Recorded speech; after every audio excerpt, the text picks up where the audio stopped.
Hi, it's Dwyer, gamblersadvisory.com. Remember, the opinion you should follow should be your own. Just consider this video to be a second opinion from a complete stranger online. Let's talk about this rematch between Yoan Hernandez and Steve Cunningham in the cruiserweight division.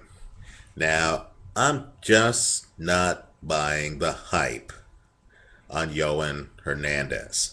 I know that a site I love and always consult with, boxrec.com, boxrec.com, has Hernandez ranked number one in the loaded cruiserweight division.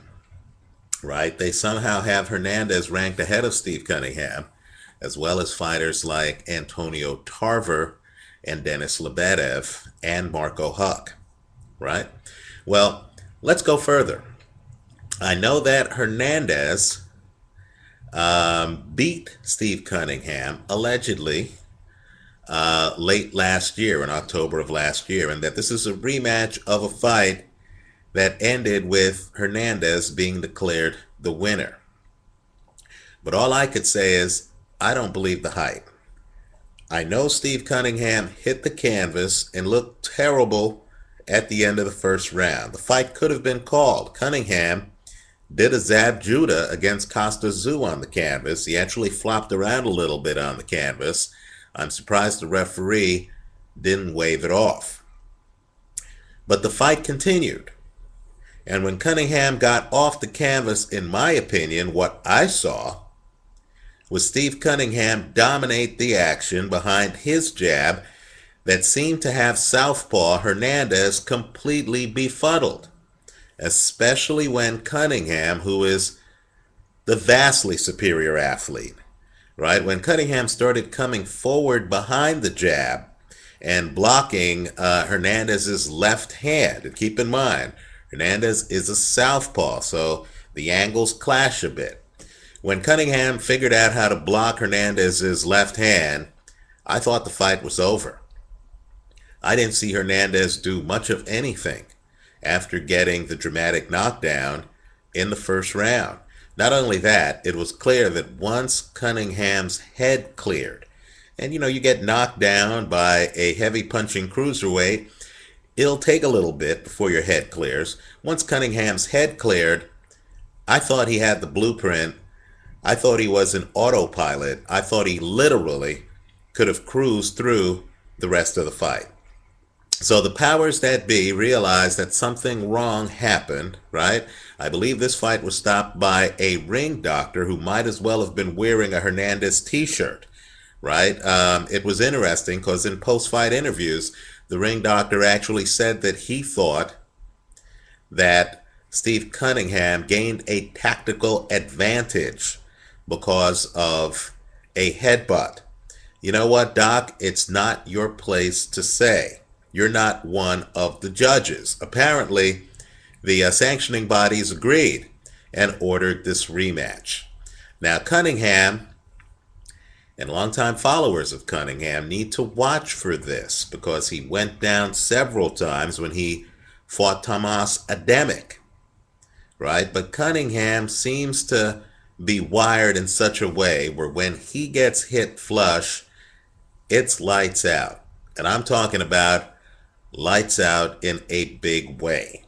I'm still wondering, it's one of box's mysteries, how he beat the count in the first round of the original Hernandez fight. It's also a mystery how he could get knocked down 2 or 3 times by Tomas Ademic, get up, and fight well enough to make the fight so close that I believe one of the judges had him ahead in that fight. It wasn't a unanimous decision for Tomas Ademic, right? And if you look under the hood, you'll see that Cunningham arguably has never given a bad performance, right? His 3 losses were this Hernandez robbery, and I thought it was a joke. I thought Cunningham was on his way to a victory.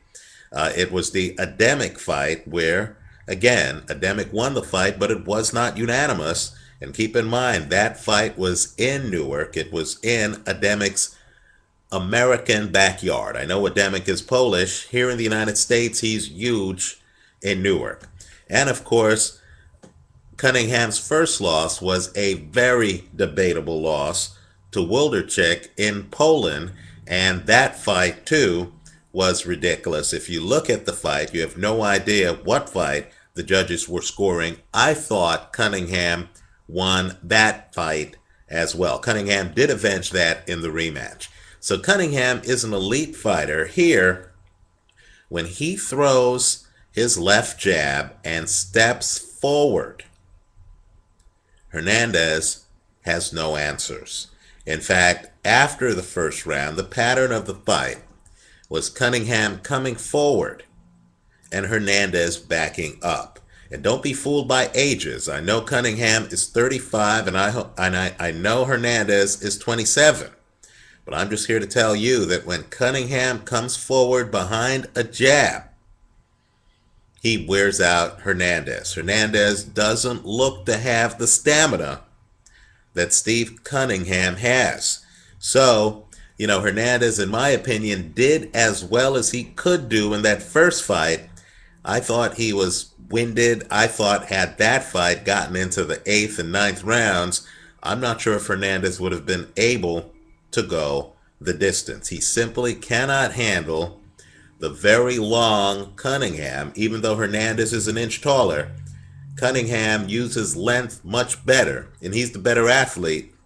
Hernandez simply cannot handle Cunningham coming up on his right side behind a jab for whatever reason. Also, the angle that Cunningham sets up in the fight means that Hernandez literally has to throw his left a very long distance to hit Cunningham, right? If you look at it, just think of it. Hernandez has an explosive left hand, right? He's a southpaw. Look at how far away from him Cunningham is. Cunningham is controlling the spacing in the ring. Not only that, it's not so much the punches Cunningham throws. It's the time in between the punches. You'll see that Cunningham just has the better presence in the ring and knows how to walk a guy down. So I don't care where this fight is, right? It can be in Hernandez's backyard. I'm expecting Steve Cunningham to win this fight by a big enough margin where he is declared the winner. But because Cunningham was down multiple times against Tomas Adamek, and because Cunningham was flopping on the canvas in the first round of their first fight, the Hernandez first fight, I think smart gamblers will straddle Cunningham to win with Hernandez by KO. What I don't see happening is Hernandez winning a decision. I thought the judges were deluded the first time around. I thought that, the crowd was pro-Hernandez. I thought that the ring doctor was pro-Hernandez. I don't see those things coming together. Also, let me say this too. I have no idea what fight the judges were watching. I don't see how, even with the knockdown, I don't see how Cunningham was losing the fight when it got stopped the first time around. I'm expecting Cunningham to dominate the rematch. I'm just not buying this Yoan Hernandez hype. Let me know what you think. Leave your comments for me here on YouTube. Visit us at gamblersadvisory.com. Thanks for stopping by.